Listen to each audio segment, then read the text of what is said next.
Monsieur le Président Zapatero, Monsieur le Président Badinter, Excellences, Mesdames, Messieurs,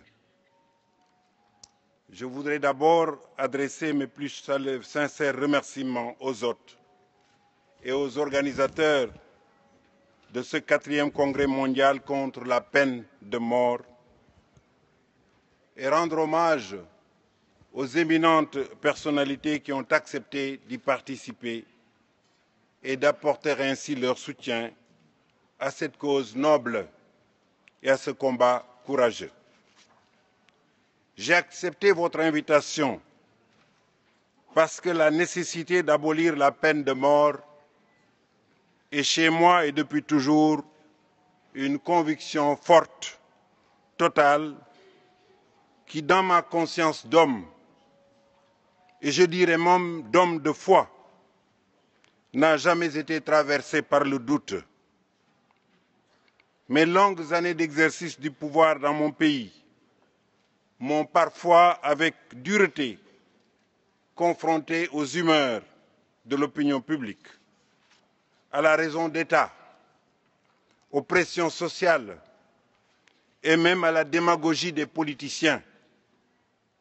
Au Sénégal, la dernière exécution date de 1967.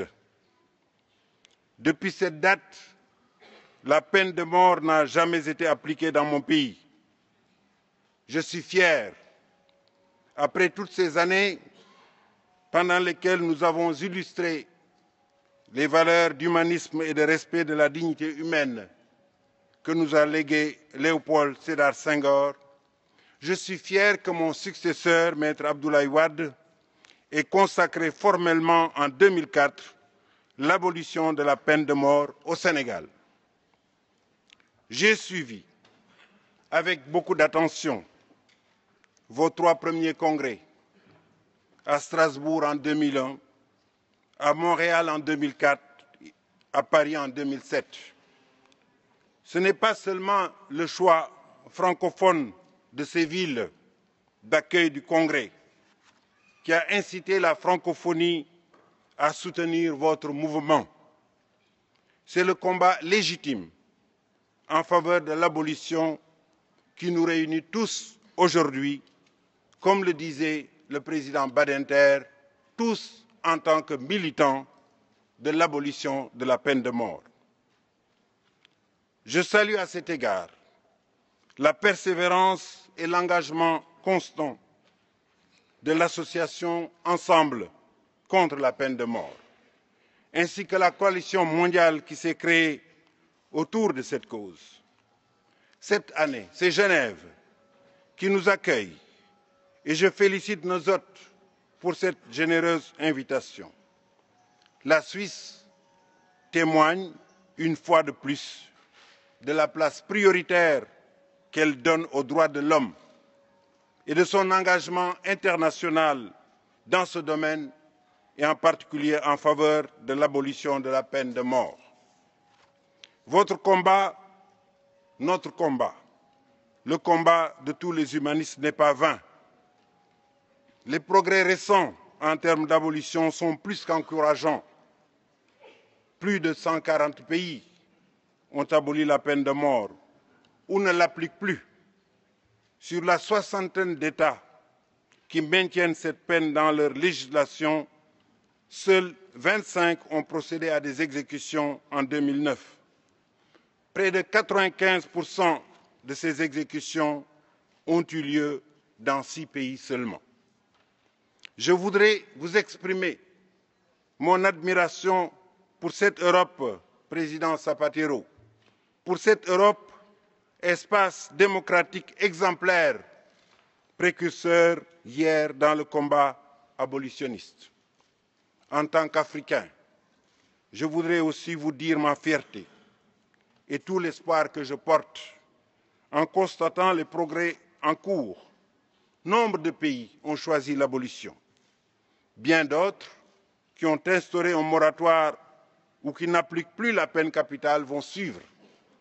Je les encourage ici à Genève, dans cette capitale mondiale des droits de l'homme, à prendre très vite les engagements qui s'imposent. L'Afrique a assez souffert du martyre de l'esclavage, puis de la colonisation, de la pauvreté et de la violence politique, des massacres et des génocides pour continuer à appliquer la peine de mort. En tant que francophone, je note une tendance générale qui doit être appuyée et encouragée. Sur 70 États et gouvernements membres de notre organisation, représentés sur les 5 continents, 45 ont aboli en droit la peine de mort. Une douzaine d'États membres ne la pratiquent plus depuis 10 ans ou plus. La francophonie est résolument et inconditionnellement engagée en faveur de la démocratie, de l'état de droit et de la protection, de la promotion des droits de l'homme.